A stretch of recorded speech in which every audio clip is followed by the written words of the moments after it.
Ar ôl bod drwy'r dydd yn llafurio, ar mwrthwl, ar trosol, ar haw, a dioddef yng nglychu am curo gan wyntoedd a chenllysg a glaw.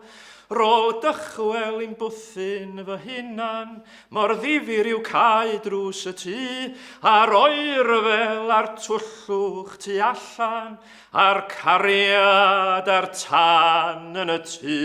Rhowch broc i'r tan, a chernwch gan, i gadw'r cwerlon o'r aelwyd lan. Pan fyddo y gŵr wedi monni, a'i wefle lled lipa i lawr, a'i lygyd fel tân yn melltennu, a'i drwyn braidd yn hir ac yn fawr.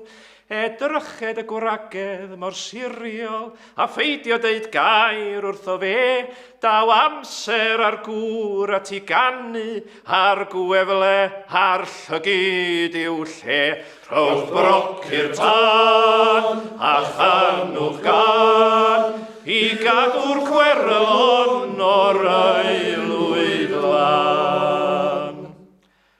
Pan fyddo yr aelwyd yn oeri, a'r annwyd yn dyfod i'r gwaed, pan fyddo y trwyn bron ar hewi, a'r winrew ar fysedd y traed, pan fo Margedan wedi brifo, a Dafydd y gwas ddim yn iach, a'r babi yn crio a nadu, a'r gath wedi crafu John bach. Rhowch broc i'r tan, a chanwch gan, i gadw'r